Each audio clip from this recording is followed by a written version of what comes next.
गणपते नमः।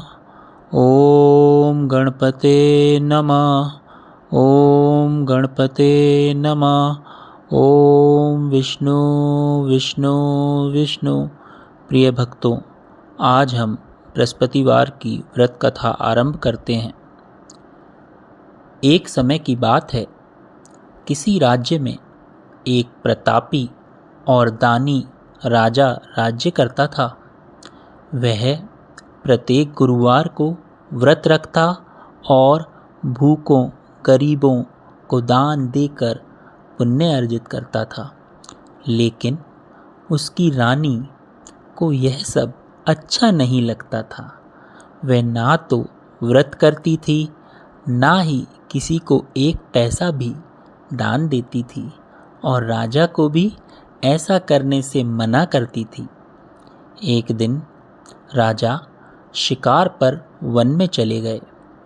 उसी समय बृहस्पति देव साधु का रूप धारण कर राजा के महल के द्वार पर भिक्षा मांगने आए।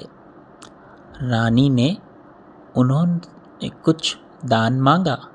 रानी बोली, हे साधु महाराज, मैं इस दान पुण्य से तंग आ चुकी हूँ।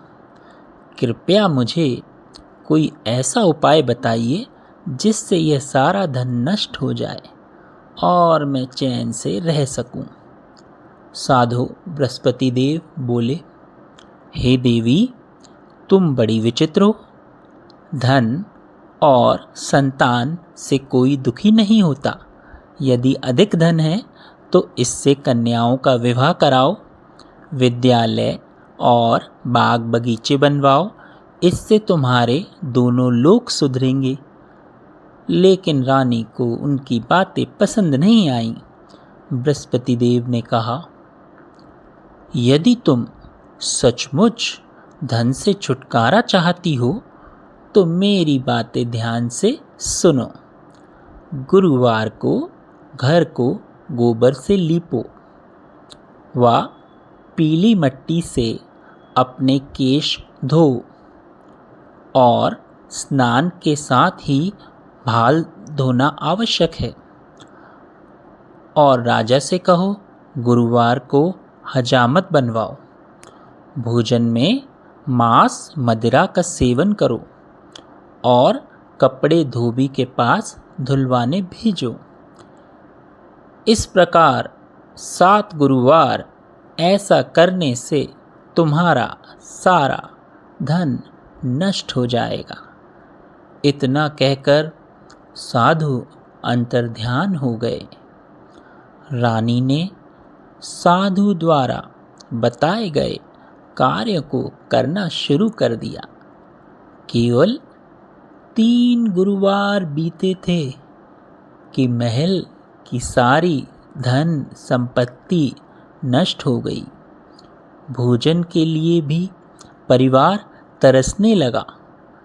एक दिन राजा ने रानी से कहा, हे रानी, तुम यहीं रहो, मैं परदेश जाकर कुछ कार्य करूँगा, क्योंकि इस नगर में सब मुझे जानते हैं और मैं कुछ भी नहीं कर सकता।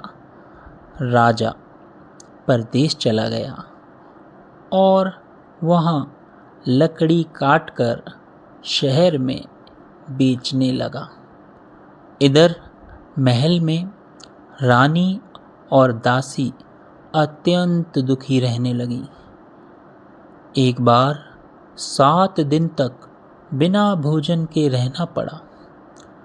रानी ने अपनी दासी से कहा, पास के नगर में मेरी बहन रहती है, वह बहुत धनवान है, उसके पास जाओ और कुछ ले आओ। दासी ने आज्ञा का पालन किया, वहाँ पहुँची, पर वह दिन गुरुवार था।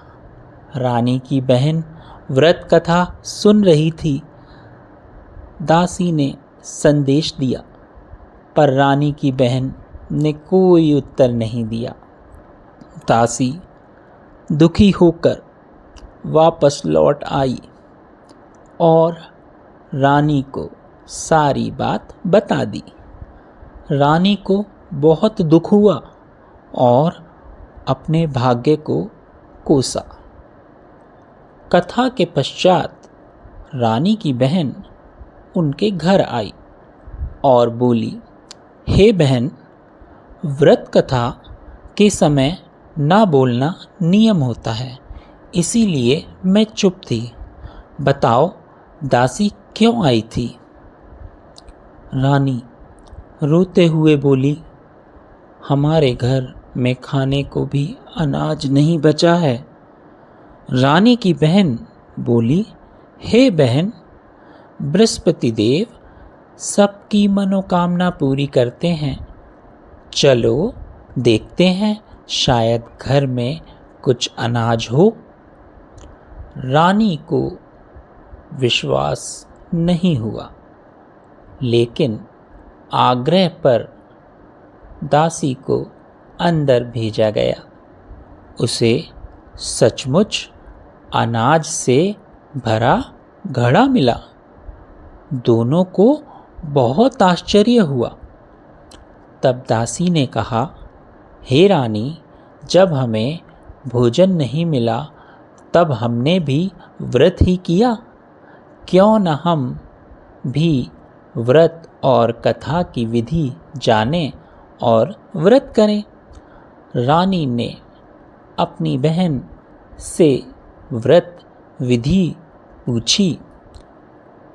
बहन ने बताया, चने की दाल और मुनक्का से विष्णु भगवान का केले के पेड़ की जड़ में पूजन करें, दीपक जलाएं, कथा सुनें और पीले वस्त्र तथा पीले भोजन का उपयोग करें।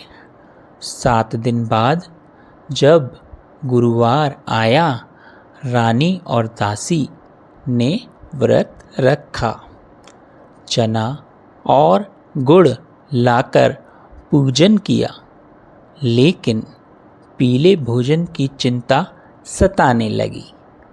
गुरुदेव उनकी भक्ति से प्रसन्न हुए और साधारण व्यक्ति का रूप धारण कर 2 थालों में पीला सुंदर भोजन दे गए। इसके बाद वे हर गुरुवार को व्रत और पूजन करने लगे। बृहस्पति देव की कृपा से उनके घर में फिर धन संपत्ति आ गई। परंतु रानी फिर से आलसी हो गई। तब दासी ने उसे समझाया, हे रानी, पहले भी तुम्हारी आलस्य से धन नष्ट हुआ।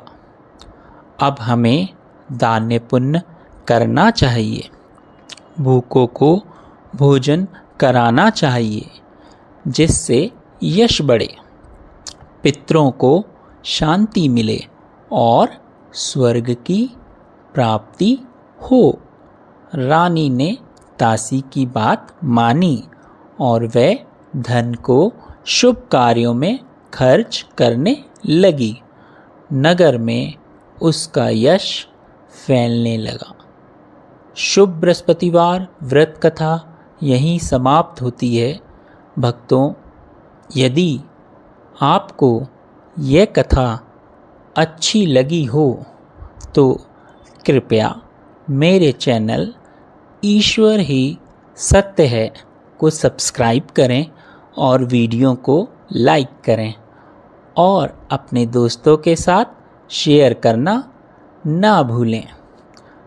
हर गुरुवार को नई धार्मिक कथाएं और व्रत विधि के लिए जुड़े रहें। राधे राधे।